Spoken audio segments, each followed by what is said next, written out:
Kalau misalnya kita ngomongin fasilitas umum, kayak misalnya mall, kantor, itu kan nggak asal bangun, tapi sudah ada antisipasi kalau misalnya ada gempa bumi, ada kebakaran, dan itu difasilitasi dengan peralatan-peralatan untuk mengantisipasi hal-hal tersebut terjadi. Demikian pula dengan fasilitas publik seperti penjara, yang isinya ada orang berjiwa, narapidana yang juga dididik di situ kan. Jadi saya rasa tanggung jawab seutuhnya ada di pemerintah dan pengelola. Mungkin penjaga di lapasnya ya Mbak ya. Kayak mungkin itu kan katanya ada konsleting listrik ya. Mungkin harusnya lebih dicek rutin gitu tentang itunya gitu. Apalagi di situ lapas, di situ banyak orangnya. Kalau misalnya terjadi kebakaran seperti itu lagi, takutnya makan korban jiwa lagi kayak sekarang kan banyak banget gitu sih Mbak.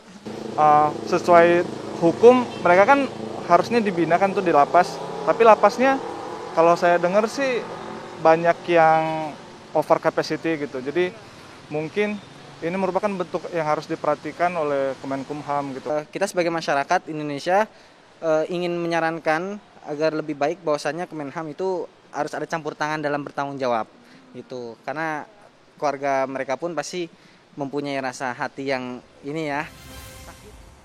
Nah itu tadi, harus ada campur tangan dari Kemenkumham Bang Terry katanya. Dan bagaimana sebenarnya audit pembenahan lembaga ini, karena kalau dilihat kan, kalau dilihat sistem kelistrikannya juga sudah berpuluh-puluh tahun tidak dibenahi. Dan tidak hanya di sini saja, beberapa lapas sama juga. Makanya saya setuju sama Mas Husin. Anda anak muda cerdas, tapi kurang satu. Pahami siapa kamu hidup di mana, dan bagaimana kondisi negerimu. Mas Husin Kita bicara ideal, tidak? bicara demokrasi, bicara apa, tapi nggak tahu. Lapas yang sekarang ini, lapas zaman Belanda yang kayu aja banyak. Kita nggak usah bicara hidran. Lapas yang tidak ideal dari sejak awal, nggak usah orang ngedobrak, dia bisa keluar sendiri. Itu banyak sekali. Jadi kalau dikatakan ini hidrannya ada atau tidak dan sebagainya, saya katakan, mohon maaf, Anda hidup di mana? Pahamilah siapa negerimu lagi keadaan kayak gimana. Tapi teman-teman Komisi 3 pernah lihat langsung tidak kondisi itu? Kita sampai ke Sintang, di Sintang itu lapasnya kayu. Nggak ada nggak Bang masalahnya Bang di Tangerang itu Bang? Apanya? Pernah ngecek nggak, lihat nggak ada hidrannya, bisa saja, ada mungkin saja ada dan mungkin saja tidak ada ya. Tapi itulah keadaan lapas kita. Dan itu nggak boleh dibiarkan Bang. Tapi nggak boleh dibiarkan. Anda sebelum bicara, Anda baca. Nih saya kasih bukunya. Apa nggak diminta sama Kumham? Saya kasih bukunya ini. Jadi jangan Anda bicara nggak tahu, oh Kumham begini. Yang dilakukan segala ide, cite, gagasan ideal tentang lapas ideal itu sudah dihadirkan.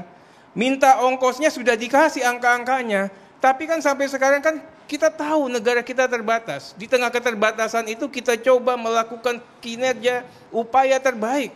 Bagaimana kita bisa mengatakan fungsi-fungsi layanan publik di bidang pemasyarakatan ini tidak terganggu. Ini yang pertama. Ya. Bang Arteria, justru karena saya tahu akar masalahnya apa Bang Arteria. Kamu nggak tahu tadi di mana. Saya tahu bahkan nomenklatur aja nggak tahu. Ini nomenklatur ya saya katakan. Bang ini dapat anggaran dari mana? Nih baca nih. Nih saya baca. Bang Arteria, justru sumber masalah overcrowding sehingga itu nyedot duit banyak itu adalah karena undang-undang narkotika. Itu siapa yang ngomong? Kemenkumham sendiri. Tapi kemudian naskah akademik digantung sama dia sendiri, nggak dilakukan itu, nggak dikirim ke DPR. Kebetulan saya 50% Bang Arteria, 50% Bang Arteria, napi kita, warga binaan kita itu terkait soal narkotika. Udah gini, saya ngomong boleh nggak? Itu loh. 51,06%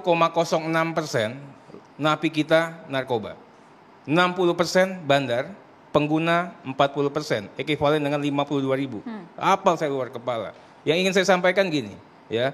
Kita berkali-kali katakan, kalau yang namanya bandar, pengguna, nggak usah repot-repot, penjara penuh, tembak mati. Pengguna korban yang saya katakan, pengguna korban layak hukumnya rehabilitasi. Kenapa layak? By law, undang-undang sudah memfasilitasi kok. Seandainya memang vonis hakim terbukti bersalah, yang bersangkutan tidak perlu pidana badan di penjara, tapi cukup dengan rehab. Ini keliru, ya? Ini keliru. Jangan bicara keliru, Anda ini nggak tahu, tapi baca. Bang Arteria, kedua saya mau ngebantah Anda nih ya. Bicara mengenai nomenklatur tadi. Ditanyalah Dirjen, nomenklatur yang mana? Anda baca, ini ada nomenklatur semua biaya di sini. Ya, untuk bantuan 30 juta ada jelas. Mana? Apa baca di sini. Kalian baca. Apa? Kalau kamu bunyinya apa di situ? Kamu baca dong ya, nomenklaturnya adalah belanja. Mas Husin boleh? Sini. Berdiri boleh Mas? Di bagian mana Bang? Ya. Yang tadi uang baca ini. Ya. Kalau Anda nggak tahu nanya, tapi jangan ngetes saya. Baca belanja mendesak, semua tiap pos Loh, ada. bukan itu, Bang. Ya? Pertanyaan saya Bukanlah, itu 30 juta itu dasarnya apa? Ada di situ di kementerian. Sorry. Jadi ini kayaknya Sorry jadi to saya say, susah Bang. nih. Bang, 30 Anda jawab dulu, Anda keliru nggak yang tadi? Oke, Yang mana? kita dengarkan Yang Mas tadi Hussein. ini, ada nggak di nomenklatur? Ada di nomenklatur. Saya kan nanya tadi. Iya, Anda nanya apa setelah ngetes? saya tanya, Setelah saya jawab, saya bisa jawab kan? Oke, baik. Ya? Saya tanya 30 juta, dasarnya apa? Mengukur harga nyawa orang 30 Itu juta. bukan mengukur harga nyawa, Anda jangan plesetkan begitu. Gimana? Itu namanya biaya kerahiman. Biaya kerahiman itu ya tergantung di kementerian itu berapa. Gak bisa, itu harus ada ukurannya, Bang. Gimana? Anda tahu nggak? Harus ada ukurannya. Memang lapas akan mati, Bang. akan meninggal dunia kan nggak tahu. Bang, korban terorisme, Jadi jangan begitu mikirnya. itu jelas itu Udah. LPSK kemarin ngomong tuh. Kalau dia korban biasa 75 juta. Kalau dia kepala keluarga 175 Anda tahu juta. nggak? Terorisme Ada itu, Bang. ini nomenklaturnya Dia sudah ngukur, ada. Bang. Saya nggak nanya itu. Saya ngomong Ya, dasarnya jangan 30 juta apa? disamakan dong. Nggak, saya nanya 30 juta dasarnya apa? Menteri Yasona, jangan karena dia kasihan sama korban Oh, misalnya. bukan. Misalnya, oke 30 juta, nggak bisa begitu. Ini bukan gerombolan, ini organisasi. Bang, ini negara Mengelola demokrasi. organisasi ada aturan negara mainnya. demokrasi, Ngeluarin Bang uang Arteria. negara ada aturan Sorry, Bang mainnya. Arteria. Ini negara demokrasi ya. Kita berhukum yang baik. Dasarnya orang meninggal dunia dikasih uang kerohiman 30 juta. Apa? Gak bisa jawab. Dirjen gak bisa jawab. Saya tanya Hydran, gak bisa jawab. Dia Ini saya udah jawab, Anda maunya keluar dari mulut menteri. mau mulut Padahal dirjen. dia berkantor di sana. Dia gak lihat tuh apakah ada Hydran apa Ini enggak. udah saya jawab ya. Kemudian nanti Anda jawab ya. 2 tahun ini ngapain? 2 tahun ini menteri udah buat Permenkumham 10. Fasilitasi restoratif justice, koordinasi polisi, hakim, jaksa. Untuk narkoba kalian janganlah pakai yang namanya pidana-pidana badan. Regulasi kita undang-undang pemasyarakatan sudah. RKUHP yang kalian permasalahkan yang bagi kami ini sudah selesai. Kalau coba RKUHP kalian tetapkan, Oke, saya nggak jawab. ada masalah. RKUHP, Kemudian ya peningkatan Publik sarana harus tahu, dan Bang prasarana. Arteria. Oke, Bang, RKUHP kita dengarkan dulu, Bang. publik Silakan. harus tahu. Justru dalam RKUHP pengguna ya pemakaian narkotika justru di penjara. Nah Abang yang ini buat. dia lah ya. Abang yang buat loh. Di RKUHP pun Makanya ada kita lex kritik. spesialis bos ya. Makanya kalian baca lah ya. Di Undang-Undang 127 itu sudah jelas. Tatkala ada pertentangan hukum yang umum dengan yang khusus, berlakulah yang khusus.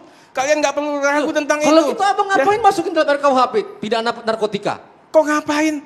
Kalian pikir kenapa? Apakah harus ada di sini semua? Kan tidak. Saya tanya kenapa Nggak, masuk dalam nggak. RKUHP dan Ini dalam Husin, RKUHP jadi gini lah, Husin jangan ngaco lah. pidananya adalah penjara, bukan pidana bukan rehabilitasi dan lain Husin ngaco sebagainya. aja. Husin Dia jangan nggak baca, misleading tapi juga. berdebat. Husin Dia- nggak boleh misleading ya. Jadi kalau dia itu pemilik ya, dia pemilik orang yang menguasai, tapi konteksnya ya untuk diperdagangkan, dijual kepada lain itu memang di penjara. Tetapi kalau penyalahguna murni tetap sama saja ya. Hanya di KUHP itu kan diambil beberapa pasal, tidak semua ya. Karena itu memang dulu kesepakatannya ya, itu sebagai connecting point ya, connecting provision karena sistem kodifikasi kita itu tetap kodifikasi yang terbuka. Baik, Bapak-Bapak, Tidak kita harus semuanya jeda terlebih dahulu hanya di catatan ditampil di, demokrasi pemirsa. Kita akan segera kembali.